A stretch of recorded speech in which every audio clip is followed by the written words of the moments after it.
Okay, hello YouTube, welcome back to another game of Starcraft 2 Legacy of the Void. This is going to be a third game from this best of 5. It is currently FireCake versus Serral. This is still from the Dreamhack 2016 Leipzig tournament, which was held at the very end of January. And let's see how this game plays out. Now, quick introduction to our players. On the bottom side here, we've got Serral, who is representing mYinsanity and Finland. His opponent is going to be FireCake as the blue Zerg, and he is supporting, he is playing for Team Euronics Gaming and France. Now, these scores are about to be put on the screen, so if you haven't seen the previous games, I really do recommend watching the previous games, just in case you are about to be spoiled. Now, our question of the series is going to be a very simple one. It is, what time zone are you in? So, are you from the EST Canadian time, or are you from some other time? Let me know in the comment section below. I really am interested to see where my viewers are from, particularly the people that comment. They to me are the most important because they are the ones that are engaging with me, and I love to hear your comments. I love to hear your feedback. If you have anything to say about my channel, it is pretty damn important to me. So of course, say it below, and I really would appreciate that. Not to say that normal viewers are not important. Obviously they are, but I really do appreciate a bit extra every time somebody leaves a comment behind. So builds so far for both of our players are very identical. I'm going to bring up the score right now. 2-0 in favor of Serral. Builds are absolutely identical. As you can see, pretty much almost second for second.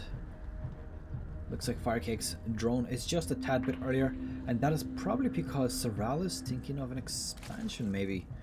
He's got 400 gas, otherwise he could be just building a queen and a bunch of Zerglings. That would also make sense, but then again, does he need that many minerals? Yes, he does, because he's about to build a second queen out of this. And there we go. So metabolic boost also on the way. He spent pretty much all of those minerals, saving them up right up until the pool pops, and at that point he has quite a high mineral expenditure. Now FireCake looks like he might be going for a third base here. Yes, he is indeed. And this is quite risky right now. He does have a few Zerglings on the way, so he will be able to defend off against these initial Zerglings. And it doesn't look like Serral has actually opted to go for any sort of follow-on aggression. He does have a Bailey Nest, but he doesn't have a huge amount of units on the field, so not really going to be able to do a whole lot with these. And let's see, he sees that there's a hatchery here. And at this point, this is going to be fully warded off. I mean, 4 Zerglings versus 4 Zerglings with a queen. Not going to end well at all for Serral if he continues on with that.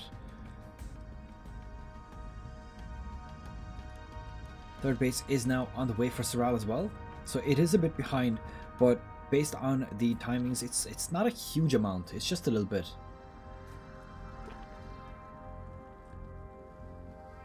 Let's see, metabolic boost about to complete here. Now Serral's one is already complete, just a note.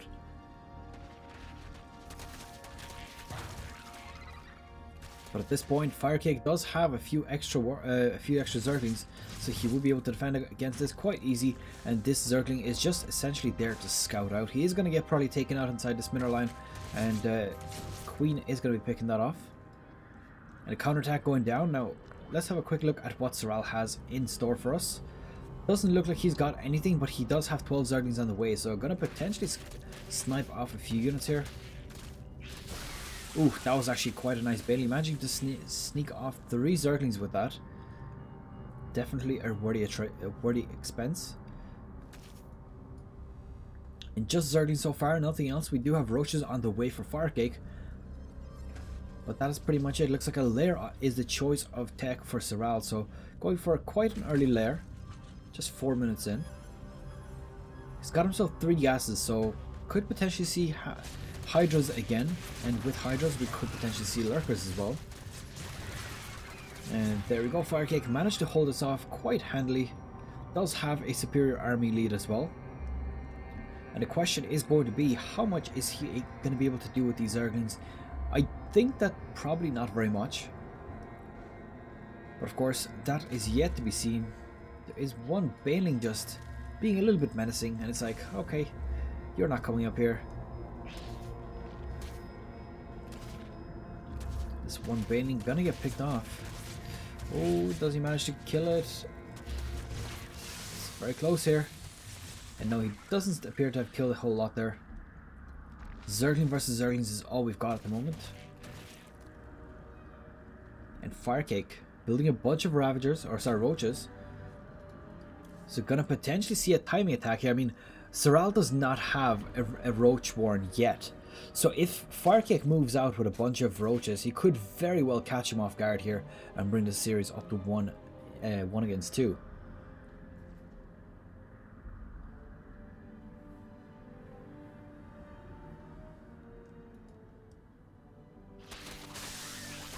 Let's see, there is an expansion here, but nope, not going to get that up.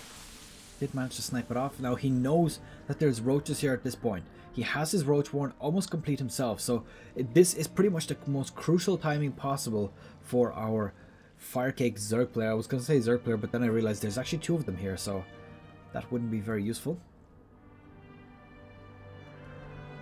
Now fourth base is coming down here, and Serral has opted to go for the one that's a little bit right in the middle, which means it's not hidden, and it's also a little bit easier to get to because of course your opponent is right up in your face like that.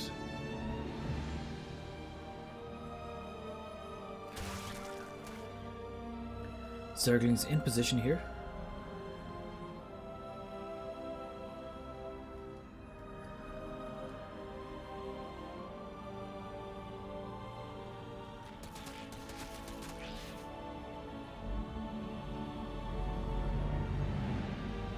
And let's see what he's going to do. Honestly, it's a little bit of a tricky situation.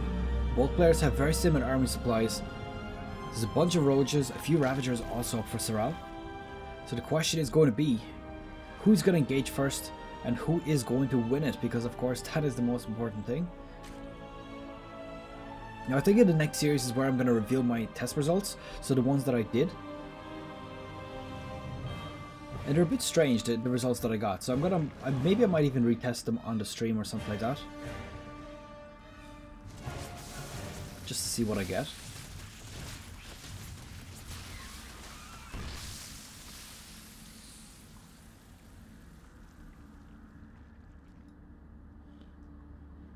The convergence of the blue army is inside the middle here. Gonna probably bring all of his Roaches in with that, and it's just a Roach army, which means he's gonna be a little bit vulnerable to Corrosive Biles. Does have Zerglings running in here, not gonna get a whole lot done, and funny enough, despite the fact that that's not actually a choke, Queen is managing to block these off. Doing her duty, defending her brood. There we go, a bit of a small engagement here. That's not actually a huge lot, but these are of course, any units that you can pick off right now are quite crucial. And let's see, deciding to bring off, I think that's 4 Roaches. Would be a little bit risky to split up his army right now. I mean, his army is not very big. I mean, it's close to maxing out, but not quite there. So he probably wants to keep them together as much as possible and then just engage as a one huge army, potentially also do a big surround, but that is of course very difficult. There we go, the wall of units, so much damage going down right now. And just so much green, just a path of green right in the middle here. Oh, FireCake deciding that he has got the advantage, moving straight in there. I don't honestly know if he's got the advantage. I mean, army supply is very, very even right now. There is Corrosive Biles everywhere. But who is coming out ahead here? Honestly, I am feeling that like it's Serral. But it could be the other way around. Who knows? I mean, army supply is favoring Serral, but that doesn't mean that all of his armies right here. It could be that he's reinforcing a bit more than he has got in the line.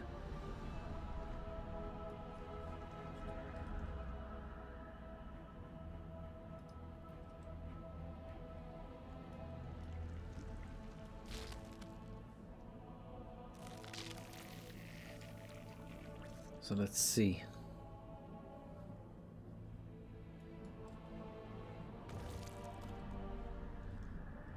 It's a bit of a tense moment here, and looks like there is level 1 carapace completed for FireCake, so that's going to be a nice advantage to him. Serral is going for Burrow as well. Although I don't know how much that's going to do for him. FireCake going for the level 2 Carapace. Now the question is going to be, is that going to come out on time? Because right now, Serral is looking in quite a prime position with a maxed out army. Is he going to want to push this on or not? Is he going to want to stay behind and just be passive? Honestly, I don't know. Let's have a look and find out together. Now, very nice Corrosive Biles going down on the back of that army. Very well played here for Serral. And the only thing he really needs to do is somehow come out on top in his engagement. If he manages to do that, that could very well spell GG in this one. 98 to 90 is the army supply. Worker supply is favouring Serral a little bit, which means that FireCake, despite the fact that he has a little bit less income, he actually has more potential to build a larger army. Queen getting taken out in this natural and borrowing his units down just so they can heal up a little bit. Probably makes more sense to attack with the units that are not low health and borrow the other ones.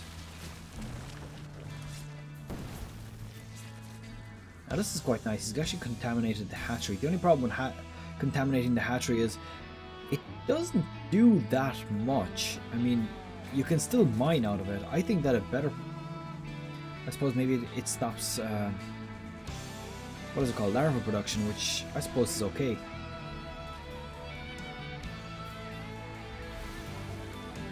Level 2 Carapace is about to complete for FireCake, so this would be quite a prime moment to move out and attack. But what is he going to do? It looks like he's just being passive. He doesn't want to let Serral get himself some Ravagers and level 2 Carapace. If he does that, at that point he could very well fall behind yet again. I mean, last time the Ravagers just did too much damage. There's too much unit variation for Serral, so FireCake could just basically not deal with it whatsoever.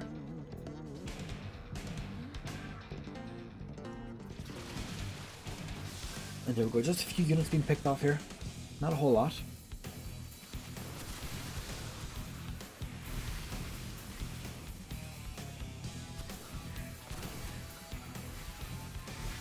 Corrosive Biles just being traded here. I don't think that at this point, I don't think FireCake really wants to engage. I don't know if he realizes how much bigger Serral's army is. There's about a 20 army supply difference at this point.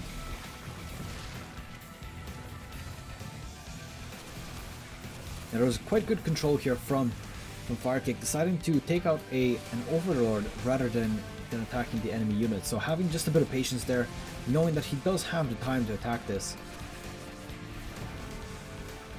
Corrosive Biles missing the lurkers.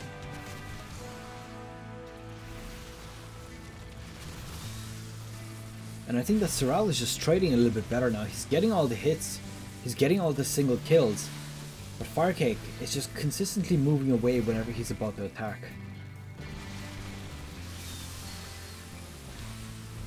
There's actually quite a nice concave there for FireCake, so I think he would have been quite okay there. The only problem that he has right now is that there's lurkers on the field. Now he doesn't have his own lurkers. I mean, I believe he at this point probably has a lurker den. He does indeed have a lurker den. So he just doesn't have them created yet. He does have a few morphing in here. So are they going to be on time? They are about to pop right now. And there we go, one is popping down, burrowing it down pretty much straight away, starting to do a bit of damage.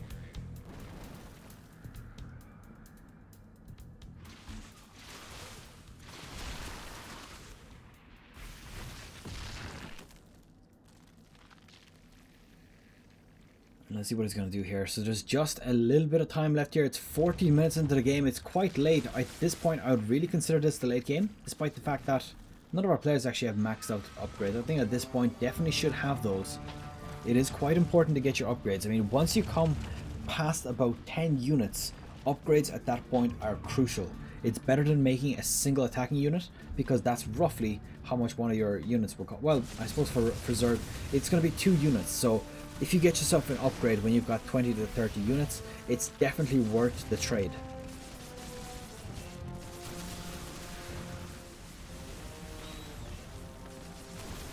I know both of our players just being a little bit scared to move forward. I mean, obviously whoever moves forward means that they don't have the support of their lurkers, which means that they're pretty, you know, susceptible to attack at that point. How many lurkers are in here in total? There's 6 on FireCake side and just 3 on Serral side. So there we go. It does look like we have Vipers here as well. And I'm gonna potentially use their little yoink skill, pick off a few units, or just continue the way they are.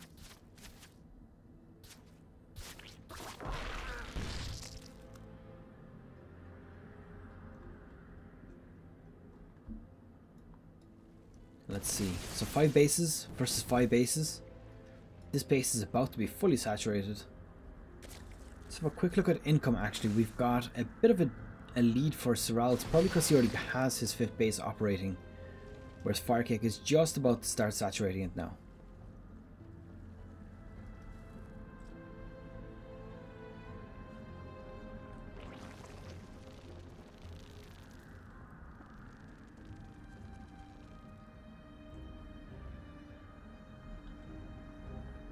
What are they going to do here? That is going to be the question. Looks like level 3 attacks coming out for Serral. Now, let's have a quick look. Level 3 is not completed for FireCake, so that will be a bit of an advantage for him.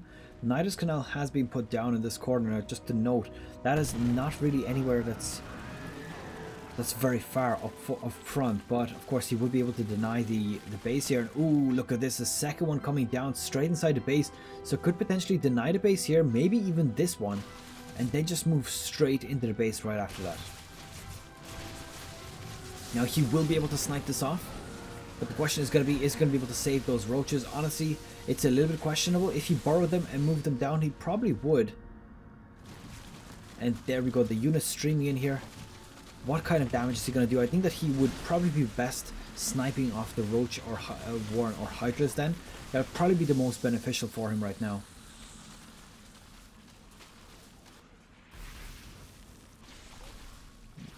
Don't know why he's waiting though. He should definitely be using these units to snipe off something. It's very important that he gets himself that kill. If he could kill this hive actually, that would be absolutely crucial. Now he didn't actually snipe off that spawning pool. That's definitely something interesting, but once the creep proceeds, it will die off by itself. And hive is about to get dropped here as well. Now funny enough, that's actually also managed to supply block FireCake as well, so it's definitely a good position for Serral to be in. And oh my god, using another Nidus Worm to basically just escape the wrath of these units and bringing his units back here just to do a bit of aggression.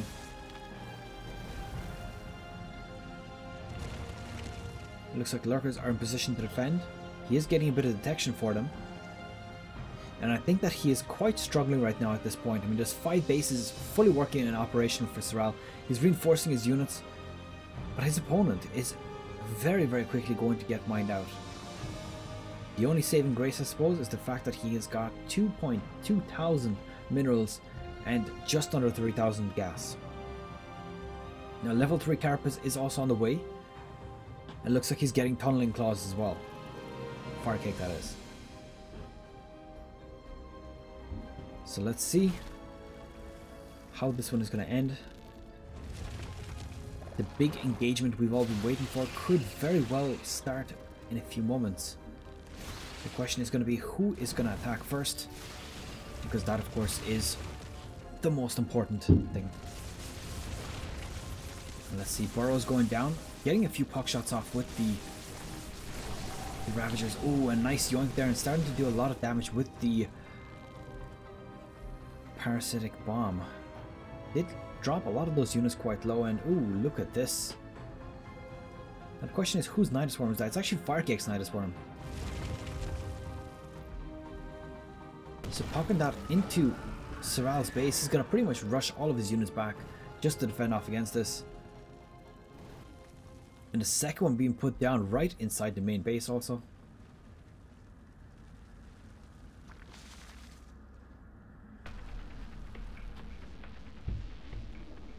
The question is going to be, what is he going to do with this? I don't think it makes sense to get any units out of it. I think he needs to not waste resources and basically just fight him head on, because if he can do it, he can do it. If he can't do it, then at that point, you know, you're just spending extra time holding back when you have no chance against your opponent.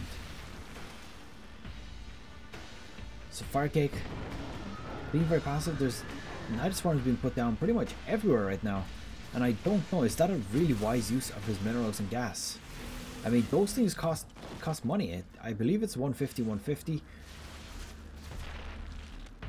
It's definitely not a cheap unit to be thrown away all the time.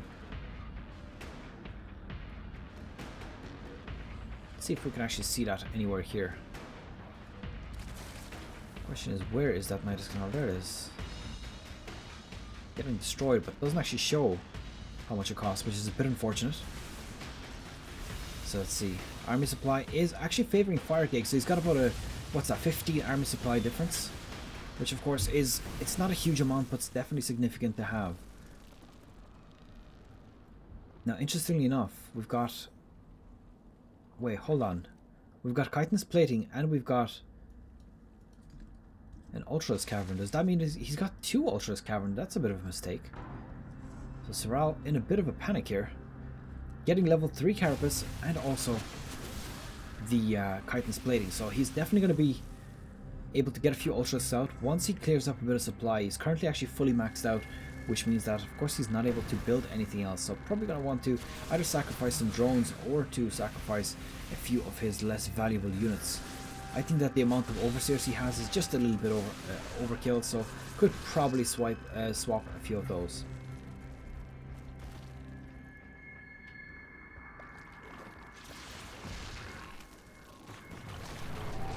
Engagement going down here. This base getting denied quite fast. I mean, it got spotted very quickly. It was a sneaky base, but as you can see, getting that taken out. That unit was so close. 6 health is all that's left. And oh, here we go again. We've got a Nidus Canal being put down at the back of FireCake's base. And what is he going to do with this? Let's have a look.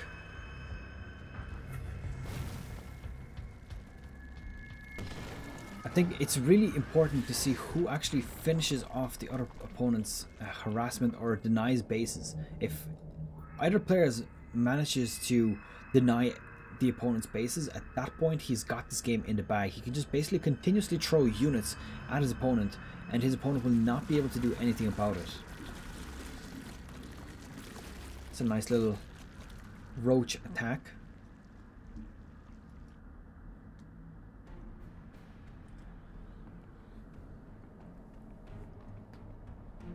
Roach is just sneakily moving across.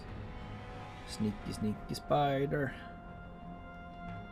I love how they're visible over the ground though. It's a bit strange that burrowed units are not visible at all. I think that they should have like a small little indicator, like a, you know, the way you can see ghosts. They're visible but you can still see them. So I think that that's how it should be. Now Nidus Canal coming out at the back of this. There is a bit of a cleanup going down. So this whole main base has been destroyed at this point.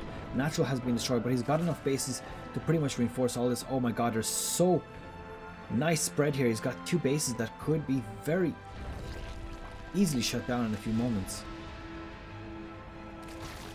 So let's see what he's going to do with those.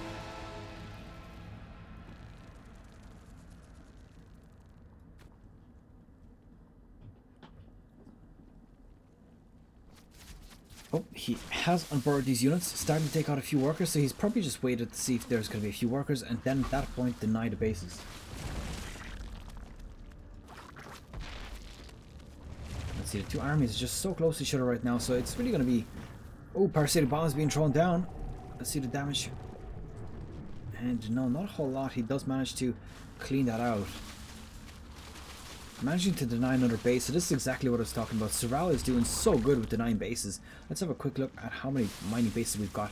We've got 1 here, which actually got shut down. There's no more workers there, and there's no workers there as well. There's 17 drones in total right now for FireCake. How many of those are mining? Not many. Now, by my calculations, 1 single drone is about 50, I believe it's 59 or 58 minerals per minute. So that means there's only 2 drones mining somewhere. And there we go, the Ultras in the front line as well, doing so much damage, being very, very tanky as well. Very difficult to get through Ultras when all you've got is light units. Now, Ravagers are not that bad against Ultras. They do have quite a lot of damage. And oh my god, Hive. This is going to be the second Hive that is getting sniped off here for FireCake. If this gets destroyed at that point, pretty much all of his tech has been denied twice. And let's see, another Nidus Swarm. This is probably the heaviest Nidus Swarm game I have seen ever. Even worse than the game where Blythe threw down about 12 or 13 Nidus Swarms. There have been so many of them at this point that I don't even dare try to count them. What is he going to do with this? Looks like getting it denied pretty much immediately. So nothing going to be done there. And at this point, FireCake, I honestly think that at this point he's kind of lost the game already. I mean, there's not a whole lot he can do. He doesn't have any economy. He's just got a little bit, which is from this base here. 13 drones is all he's got. Whereas his opponent, he's got so many bases. I mean, that's 1 base being produced, 1 active, 2 active, 3 active, 4 active, 5 active, 6, 7 active bases. Now, not all of them are mining, obviously, but he still has the production capability of that. And he is milking Ultra, so it looks like we've got a few parasitic bombs being thrown down. Now, it's just Overseers, so not a whole lot of a problem. The only thing is, of course, that Overseers, they spot the ground, or they stealthed burrowed units. So this does get denied. And there we go, GG has been called. Serral taking game number 3 of this best of 5 series, resulting in Serral moving on to the best round of 16. And I believe this means that FireCake gets knocked out. And that is pretty much it for game number 2 between our Zerg players here, Serral versus FireCake. Hope you've enjoyed it. Of course, leave it a thumbs up and subscribe if you want to see more if you haven't done so already. And I'll leave you with a question of the series, which is, what time zone are you in? So if you're from the United States, you might be in one of the EST time zones. If you're from Europe, you might be in one of the GMT time zones. And I'm not actually sure what the eastern side of the world is, which actually for you looks like this. So that's pretty much it. I'll see you guys in the next series. Good luck, take care, and I'll see you guys next time.